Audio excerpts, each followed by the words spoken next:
Your brain is leaking energy every single hour you're awake. And the thing draining it is the same thing you're holding in your hand right now. You open your phone to check one thing. 40 minutes later, you can't remember why you picked it up. You tried to read a long article yesterday and your eyes skipped every third paragraph. You sit down to create a video, a post, a single sentence, and your mind feels like a browser with 47 tabs open, all loading, none responding. That's not laziness.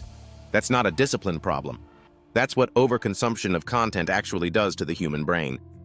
Imagine sitting down tomorrow morning, opening a blank document, and having your ideas arrive in clean, sharp sentences.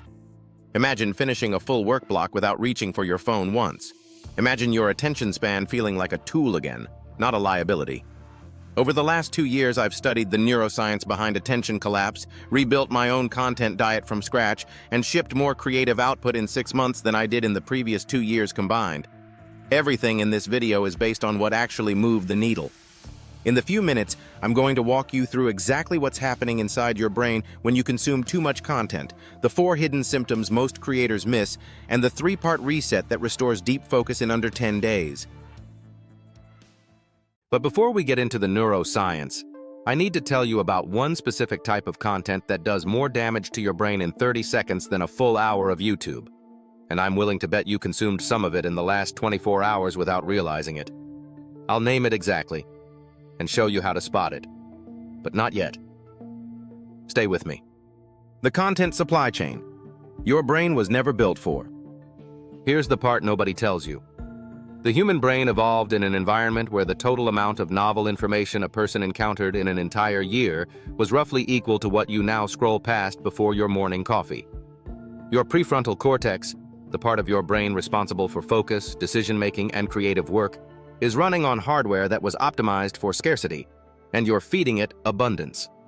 In 1700, the average person encountered roughly the information equivalent of one modern newspaper across their entire lifetime. In 2026, the average smartphone user processes that same volume before lunch. Pause on that for a second. You are asking a brain that was designed to remember 30 faces, 20 plants, and 1 river crossing, to process 1,500 pieces of stimulus before you finished your first meeting of the day. And then you wonder why you feel foggy. So what actually breaks first? It's not what you think. The 4 hidden symptoms most creators miss. Symptom 1, dopamine tolerance collapse. Every swipe, every notification, every autoplay trigger releases a small dose of dopamine. Your brain adapts by blunting its response. Within weeks, the reward system that's supposed to fire when you finish real, meaningful work, writing a script, closing a deal, shipping a product, gets drowned out by the cheap hits you spent all morning chasing. Translation: the longer you overconsume, the less satisfying your actual work becomes. Not because the work changed, because your brain's volume knob got stuck on low. Symptom 2, attentional residue. Every time you switch from one piece of content to another, a fragment of the previous stimulus stays active in your working memory. Researchers call this attentional residue.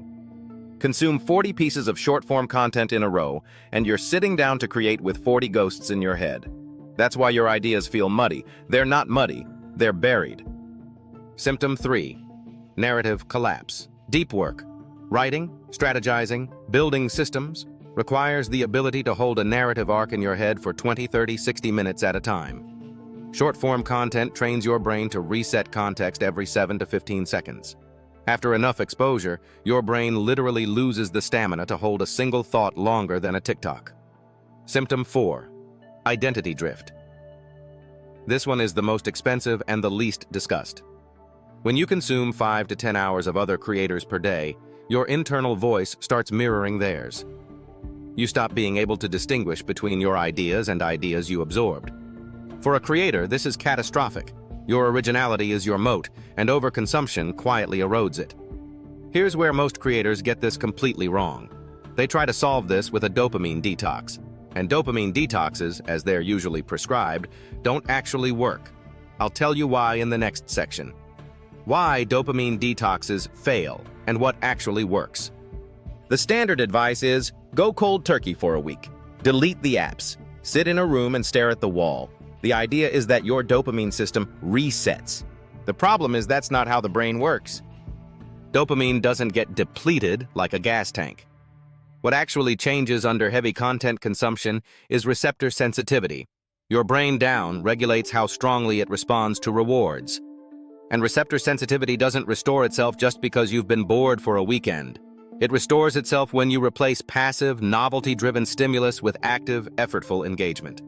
That's the distinction no one makes. So what does work? 3 specific interventions, in a specific order. The 3-part brain reset. Part 1, the input audit, days 1 to 3. Before you change anything, you measure. For 72 hours, log every piece of content you consume, how long it held your attention, and how you felt immediately after. Most creators discover that 70% of their consumption delivers zero value and actively damages their focus for the next 2 hours. This single audit is more powerful than any detox because it turns your consumption from invisible to visible. Part 2, the replacement protocol, days 4 to 7. You don't cut content, you replace it. Every passive scrolling window gets swapped for an active cognitive input. Reading a book for 20 minutes, a focused skill-building session, writing in a journal, a walk with no headphones. The brain's reward system restores when it reconnects effort to reward. Starvation doesn't do that. Substitution does. Part 3, the consumption container, day 8 and beyond. You permanently install what I call a consumption container. A single 45 to 90-minute window per day on purpose, with a specific creative intent behind it. You watch, you read, you scroll with a question in your head. Everything outside that window gets zero airtime. This isn't minimalism. This is the exact opposite. It's deliberate, high-leverage consumption that feeds your creative output instead of cannibalizing it. And inside that container, there's still one type of content you should avoid almost entirely, the one I promised to name earlier, coming up in 90 seconds. Before I close the loop, if you've made it this far, you're already the type of creator who takes cognition seriously. Hit subscribe.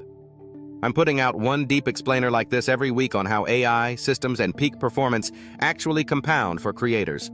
The last thing you need is another channel screaming at you. I'm building the opposite. Okay, the content type I told you about at the start, the one that does more damage in 30 seconds than an hour of YouTube. It's rage bait, outrage content, political, cultural, drama-driven, whether you agree with it, disagree with it, or just check in on what's happening. Here's why it's uniquely destructive. Rage activates your amygdala, the threat detection system of your brain. When your amygdala fires, your prefrontal cortex, the part you need to create, strategize, and build, goes partially offline. And the half-life of that activation isn't 30 seconds. It's 2 to 4 hours. 30 seconds of outrage content equals up to 4 hours of degraded creative output. That's the trade you're making every time you just check the news. The fix isn't willpower. The fix is recognizing that outrage content is not information. It's a cognitive tax. And once you see it that way, cutting it becomes obvious. Your attention is the single highest leverage asset you own as a creator. Every piece of content you consume is either sharpening that asset or silently discounting it. There is no neutral. You now know what's breaking. You know the 4 symptoms. You know the reset. But there's one layer underneath all of this that I haven't touched yet. The question of what you should actually be consuming to make your brain sharper, not duller. That's a different video. Protecting your brain is step 1. Step 2 is making sure the work you produce with that sharper brain actually scales. Next, I'll show you the 3 AI tools I use to automate my entire content pipeline, script to upload, without burning out or hiring a team. That video is up next.